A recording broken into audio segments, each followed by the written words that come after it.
mahigit 1 milyong pisong halaga ng solidarity stickers mula sa mga suspect matapos ang ikinasang entrapment operation ng mga tauhan ng Bacoor Component City Police Station sa naturang lungsod.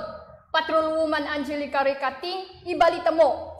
Sa kulungan ngayon ang bagsak ng 3 individual matapos madakip sa ikinasang entrapment operation ng mahulihan ng Solidarity Route Stickers, Las Piñas Friendship Route Stickers at Private Subdivision Stickers ng mga tauhan ng Bacoor Component City Police Station, katuwang ang local government unit ng Bacoor City, Cavite. Kinilala ni Police Lieutenant Colonel John Paulo V. Caracedo, hepe ng Bacoor Component City Police Station, ang mga sospek na sina alias Jos, residente ng Barangay Talon, V. Moonwalk, Las Piñas City, at alias Lar at Oni, pawang residente ng Bacoor City, Cavite. Kabilang din sa nakumpiska ang perang ginamit sa naturang operasyon, mahigit 500 piraso ng Strike Solidarity Route Stickers, 5 rolyo ng Strike Solidarity Route Stickers, PVHAI stickers, mahigit 1,000 piraso ng Las Piñas Friendship Route stickers, mahigit 100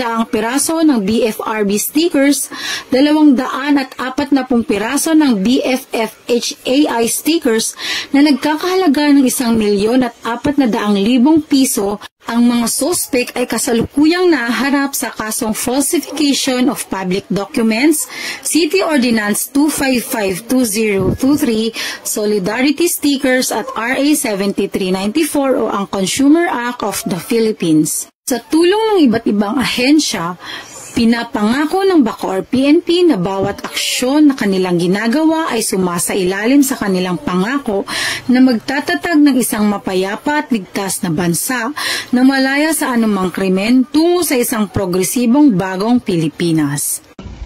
Mula rito sa Calabarzon, ako ang inyong Police News Network Correspondent, Patrolwoman Angelica Ricating, alagad ng batas, tagataguyod ng balita, Police.